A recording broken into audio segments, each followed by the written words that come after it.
Hi, Chris. Welcome to Crypto Driven. So happy to have you here today. Hi, Lisa. Thanks for having me. Do you want to start off by introducing yourself and telling us what you're building at Floor? Sure. Yeah. Hey, I'm Chris Maddern, co-founder and CEO of Floor. At Floor, we're trying to build a more accessible and more understandable world of NFTs, leading with a mobile app, which puts simple UX at the front to make your NFTs understandable and gradually help you explore more of the world of NFTs. And through that, hopefully make more people find the world of NFTs, both as an asset class, but also as it expands into a utility, an access token, a membership, help make that seem less daunting and more something that's for you and not for crypto nerds. Absolutely. Yeah, as you know, I'm a huge fan of Floor. Been a proud holder of Gen 2 and Gen 3 tokens over the past year, and it's been really impressive watching you build in public and continue delivering value to your community no matter what's happening in the market. So, huge kudos to you, and really happy to be chatting all things NFTs with you today. That's amazing. And thank you for your support and being with us on the journey. It was pretty wild how, both in terms of growing the user base, but also in terms of like raising a round, pretty much everyone who's been involved in helping us, turns out to actually been involved for a long time and has been an early supporter, an early token holder, an early app user. I think almost all of our investors were also users of the product before they invested, which is pretty fun. Apart from talking about Floor and your journey, I wanted to go on a little bit of a NFT journey with you, a past, present, and future, if you will. So, would love to start with your past. When did you get into NFTs? How did you get into NFTs? And what was that aha moment for you that made you want to spend more time in this space and then eventually start a company in this space? Yeah, I was a little late and probably overcompensating because of that in many ways. So mine was kind of summer to early fall of last year. And I'd heard a lot about them. I've been kind of notionally involved in crypto since 15, 16, more involved through the block when Mike left the company that we founded together to create the block and joined as an advisor and then later a board member. And so I've been kind of very notionally involved, kind of aware of crypto, but was slow to really research NFTs, largely because I think, like many people, was turned off by the culture of just very expensive pictures of monkeys, which didn't really excite me. And so I think I was a follower here in that enough smart people that I respected started taking it seriously. And so I thought I had to kind of go and figure out, what's there and why to take it seriously. And so I explored a few paths. Obviously, buying some NFTs was one.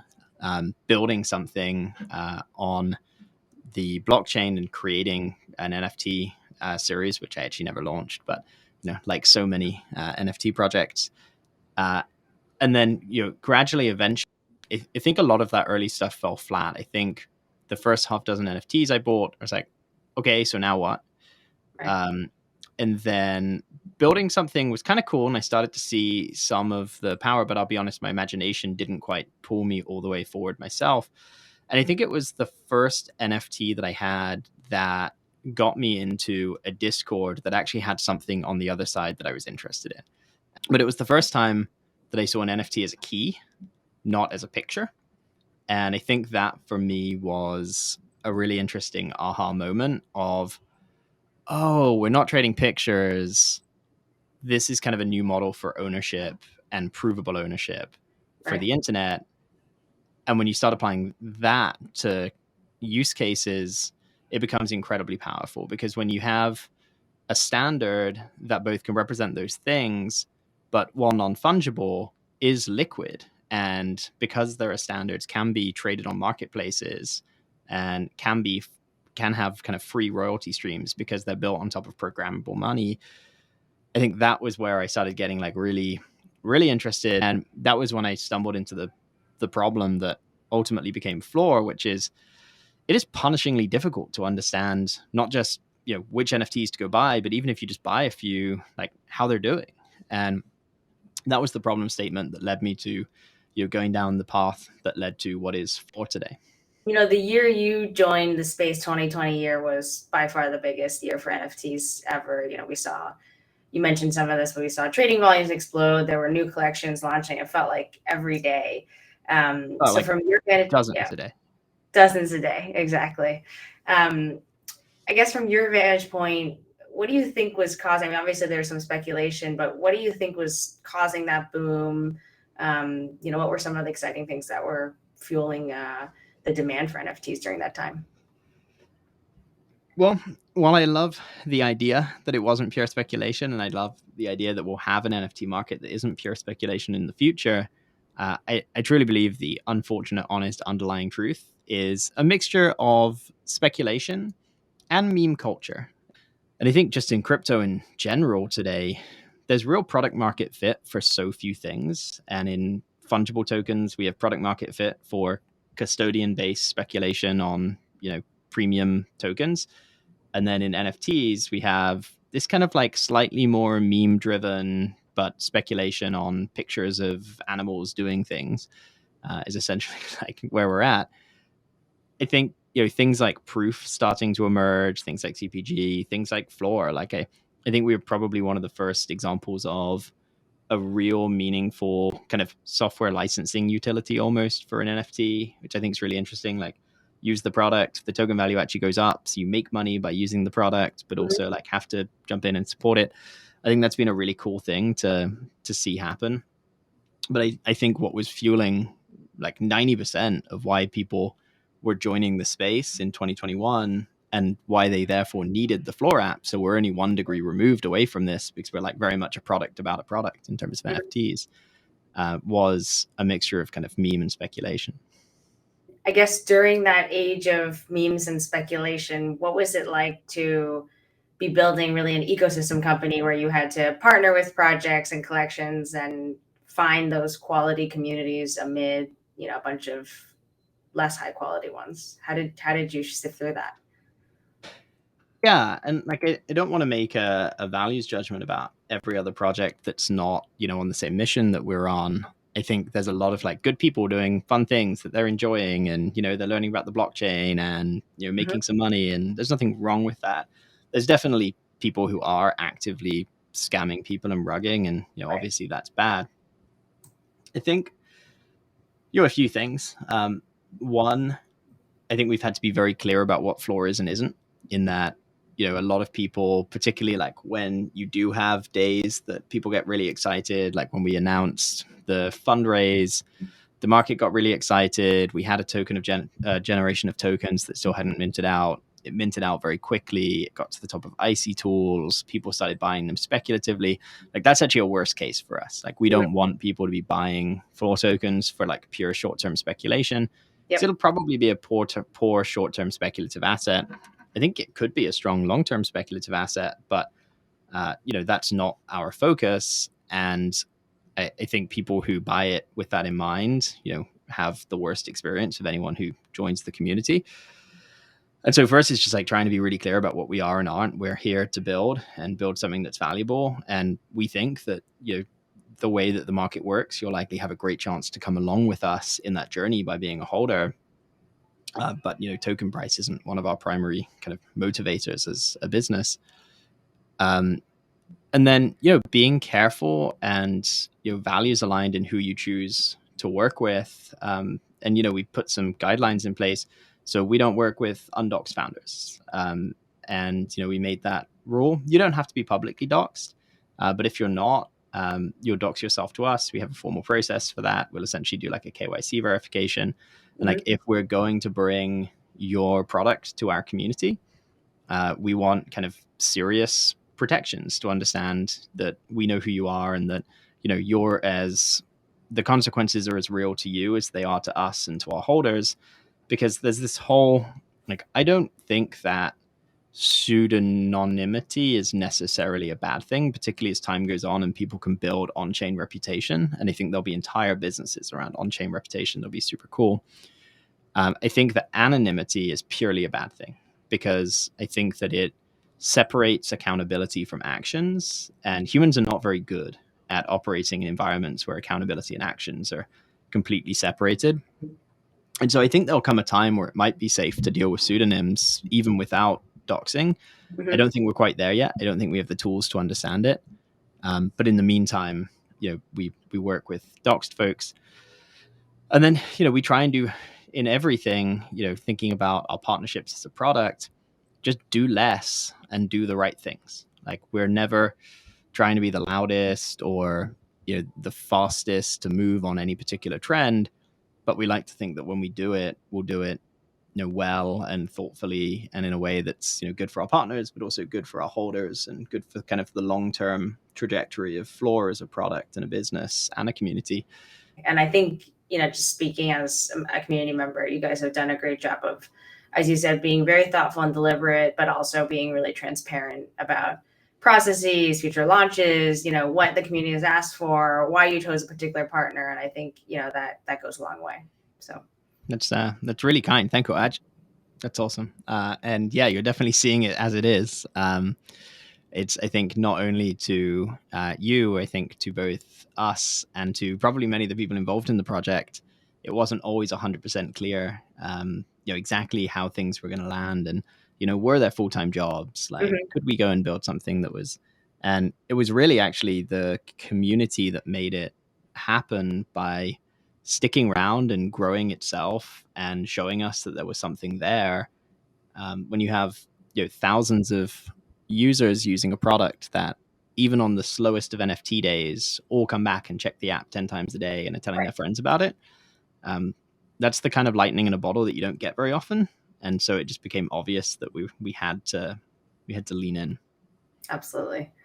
And maybe just last question on this crazy year that we all went through.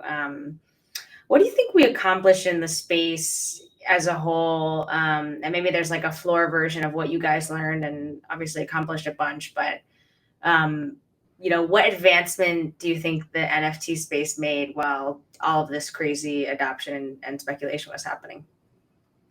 Yeah, I think there's been a few things that emerged that are really interesting. One, I think that utility is starting to be defined a little bit more. And I think as a space, we've started to reject some of the dumber ideas of utility, like merch is not utility.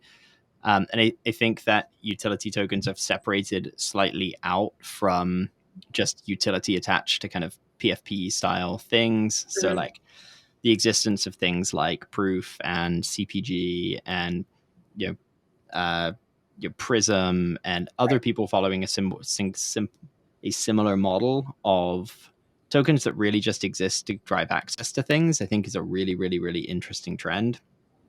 And it's kind of becoming a new category of tokens.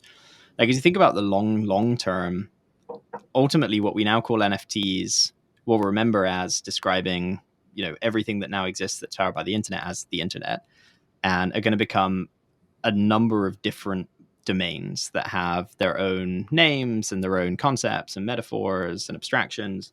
And I think we're starting to see those first separations. And so you're starting to see, okay, it's not just art. There's also this subset of, membership tokens like the FWBs and the proofs. And then there's these other things that are actually like software application keys, like the prisms and the floors. And I think we'll see those start to evolve more independently. And so I think we're seeing the first seeds of turning a thing that was homogenous, which is NFTs, into multiple different things that will fork out of it. And I think many of them will actually solve user problems and have user opportunity. And I think, another one that branched out is Steppen, which showed us it can be fun to play with NFTs. And I think that that's a really powerful, like, products do one of two things. They solve a user problem or they move a user closer to being an aspirational version of themselves. And I think games and fitness and putting that together, like, definitely for one of the first times showed something that I'd called a product and a game on top of NFTs, which I think is really cool. And I hope to see more of that in 2022 and 2023, kind of where, yes, NFTs power it because it's a really powerful digital construct that has all these programmable money concepts and like provable digital ownership and standards compliance and interoperability with other things. But the way that is because you get the benefit of those. You don't care that it's an NFT. You care because you want to do the thing it lets you do. I think there's some places in DeFi, again, like a whole different branch of NFTs that like won't even use the same words in time, of like representing DeFi positions with NFTs that are like now tradable and liquid in themselves and can kind of like move ownership of a yield position.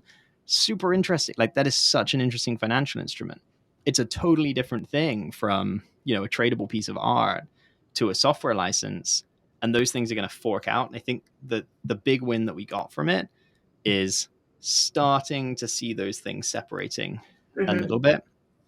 I think we acknowledged our trust and safety problem as an industry for the first time. I think, all crypto things start from the viewpoint of the kind of technical elite, which is this idea that somehow you should know better and that if you get hacked, it's your own fault and you should manage your keys better and all of that stuff. I think we realize that that's not how 100 million people or a billion people or like 5 billion people are going to use crypto. It's just not feasible. And so I think there's a lot of people working on really interesting solutions to that problem. They're key to adoption. I don't know what we're going to do there for Floor. Like, I think we take a very partner first viewpoint to a lot of the harder problems, but there's lots of places that people just aren't doing a good enough job today for us to bring to market the quality of experience that we want. And we're going to pick one or two of those places and we're going to build there. And that's one that we have, particularly with Christine on board and with some of my past experience, the depth of understanding about how that space operates to potentially make that one. And I think thinking about how on-chain and custodial kind of work together is a really, really interesting problem space that needs to be solved to onboard, even 50 to 100 million users, let alone billions. As we are now in somewhat of a bear market in terms of just overall volumes, floor prices, that kind of thing, in line with the broader crypto market. What have you seen change in the NFT community? And I guess, how do you not change that strategy at Floor in terms of how you're building your community and your user base? Yeah, like we talked about this a little bit just because I think it would be undiligent not to, but the truth is, and it's almost unfortunate to say, I think we're in the best possible position in that, Mm-hmm. our user base is actually still active. We didn't really lose any engagement inside of kind of our core community. We just raised a pretty large round of funding that was designed to give us, 24 plus months and designed to weather a bear market if that was what we had to do. Yep. And so now, my belief and our belief in NFTs as a key kind of principle of the future of the internet is completely unchanged. And so now we get 2 years to go and build in what we believe, while, the rest of the world is being convinced at a less fast pace. That has impacts on short-term growth, but in terms of thinking about the 5 to 10 year plan, this is the time to go and build and really focus on thinking about what we think the people are going to need at the end of that, whether it's 6 months, year, 18 months, 2 years, to build what we think is going to be really compelling. There's, you lose some of the dopamine, the fun of kind of like being at the center of an industry that people are really excited about. I also personally buy and sell NFTs. Yeah, it's always better when numbers are going up and to the right and then Yes. down and to the right. But like, it is what it is. I, I think there's kind of two views. There's inside of our community and outside. Inside, I definitely think people have gotten a little quieter, but the vibes have stayed very, very positive. And I think, a community is defined not by how they interact with you or you with them, but like how they interact with each other. And I think that to a large extent, Floor has become a home for a pretty decent number of the people who hang out there. It doesn't even really matter if NFTs are up or down. Like, they're still going to go hang out with their NFT and crypto curious friends in the Discord. Crypto Twitter's definitely gotten a little quieter, a little bit sadder, a little bit more resentful in places. You get less replies to your GMs, so there's a little bit less of like that daily dopamine hit, but it'll be back. It hasn't materially changed anything for us from a strategy standpoint. Yeah, and I think it's a testament to, again, the quality of the community you built, how deliberately you grew the community, that you haven't seen really any change in usage. I think that's the most that you could hope for, right? And gives you a lot of testing ground in this bear market to continue to experiment and launch and all that stuff. Yeah, wildly. Like, and we didn't really know how it was going to go. We just launched the app pass Mm-hmm. last week, and we've onboarded thousands of new users during the bear market, which is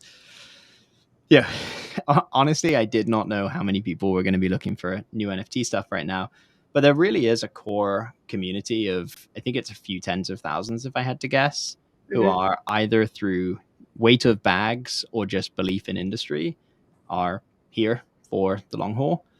And so I think that the biggest place it maybe has changed strategy a little bit is we know that we want to build for regular people who see opportunity both in terms of potentially NFTs as an asset class, but also NFTs as all of the other great things we know they're going to become increasingly.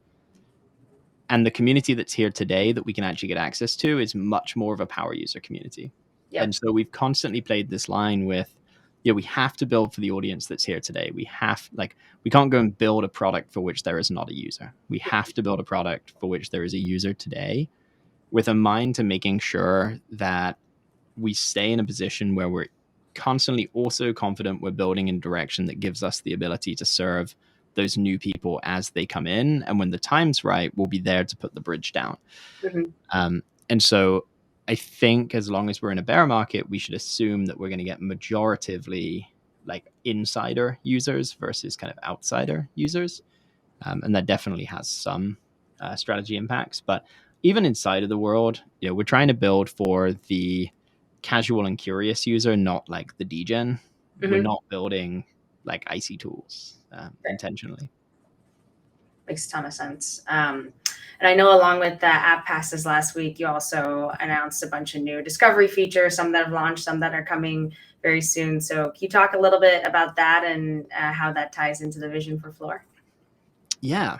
So we launched first version of Discover, which is Floor up till now has just been about your NFTs. It's been about what's in your wallet, what's happening with them. And Discover is the first time we're stepping out of that. And I think about it as kind of concentric circles in understanding the world of NFTs. At the center, you have kind of the simplest, which is, okay, you got some stuff in your wallet. Help you understand that. How much is it worth? What's happening to it? Like, how do you go join the Discord for those projects if you want to? Like, can you see pictures of your assets? Like, all of that stuff. And then going out from there, it's helping you discover your next assets. So helping you understand what else is out there, what you might like, what people who own the things that you own also own, kind of simple discovery algorithms like that. And so Discover is our first step into helping you find your next favorite NFT.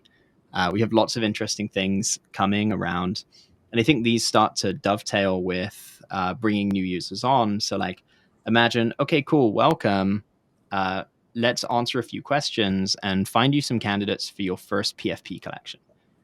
So like, which of these things interests you? What price range are you looking in? Great. Like, here's 5 collections that make great beginner PFPs that you can go start browsing around and find something that represents you and that you want to have as your first PFP. I can imagine discovery features like that being really, really great for onboarding new folks. And then just slightly more, when you think about products that give users more flexibility. Today, we're a very opinionated product that has very few options for users to either creatively express themselves, to curate themselves, or to like just go and discover things themselves. So a few things coming down the road, like generalized search, something that we want to make sure we get right. Watched allows you to then watch those collections and build kind of a curation of things that you want to keep around with you. But then there's a lot of other, we have this community today in the Discord, and we have this kind of portfolio tracker app. And today, the social doesn't really meet the app very much. Increasingly, we're going to bring more of that kind of interactivity and tools for creative expression around NFTs into the app so that users can do that there. Don't have too much more to share on that bit right now, but that's the goal for 2022. That's really exciting. I was really excited about the watch feature because that's one that I'm constantly just opening a bunch of OpenSea tabs in my Safari and trying to watch them. And this is going to make my life so much easier. And maybe a far off question, but you talked about some of the interesting emerging utility, future utility. So as you see NFTs specializing, verticalizing in terms of the use case, does Floor cover the whole range of NFTs, or does that continue to be more of the like art focused or community focused set? Have you thought about that? I'm sure you have. Yeah, at length. It's actually a really interesting. It's a really interesting question, largely because in some ways, the thesis that this world verticalizes and we see like the idea that the word NFT essentially becomes a misnomer and is no longer used to kind of describe this bucket of things. Yep. And then on the flip side, building an NFT kind of aggregator and tracker almost seem at conflict with one another. Mm-hmm. And so I think really the question is just what's the product and on what time horizon. And so I think in the next 2 to 3 years, I think NFT sticks with us. And I think that we see a verticalization of marketplaces.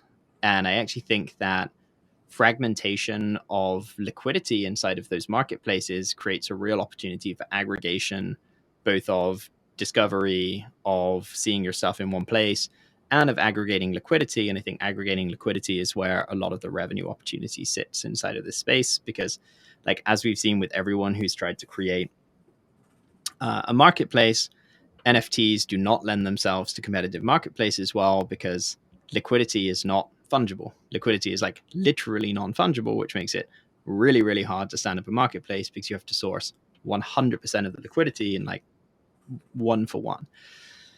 And so if you can capture audience and attention, then all of a sudden, imagine a world where someone lists an asset on OpenSea through the Floor app, but we also list it in our own Seaport clone that creates its own shared order book for Floor users, and we don't charge a fee on that. And so you can imagine either pooling through open contracts, which I think some increasingly, particularly non-ETH, like all liquidity is on chain in Solana, for example, which is such a cool Solanaism that I don't think we'll ever get to on ETH. So I think in the near term, and call it the 3, maybe even 5-year term, aggregating all of that stuff into one place becomes really, really valuable. I think in the 10 to 15-year term, that probably, and if you think about any industry, you bundle and you unbundle and you bundle and you unbundle, I think then you end up having to almost disrupt yourself as we unbundle NFTs into these kind of like in individual verticals. That for me right now is a little bit of a black box that is there and sat in my head, but I try not to worry about too much because honestly, I think goal number 1 is just make sure that we build something that's sufficiently useful that in this 3 to 5 year period, we can demand the attention by serving users, by making sure that this is the most convenient place to start and to discover and to kind of use as your launch pad into this whole world of NFTs. And then we'll figure out, how and whether and why to unbundle from there. Yeah, absolutely. Well, super exciting. Clearly, you're thinking super, super long term, but also super, super short term. So really excited to see what you guys continue to launch, and obviously we'll continue being a proud member of the community. And on that note, thank you for being a token holder, and thank you for the awesome questions. I course. saw you thinking about that question, and I was like, oh, she's going to ask like a really good but really hard question, but I love it. Awesome. Well, on that note, I want to move into like a bit of a rapid fire lightning round.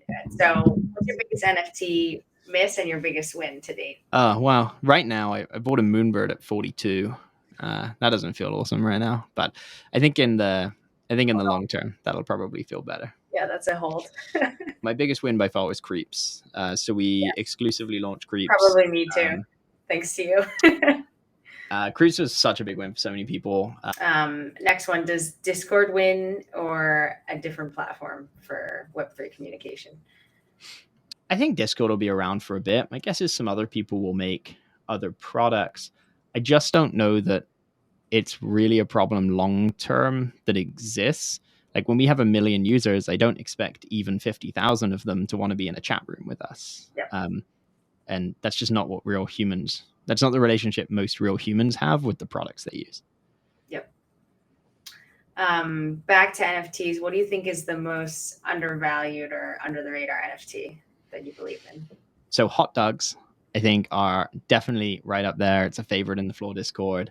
I think they're like 0.007 ETH or something right now, and they're just like really cute and funny, and people love them.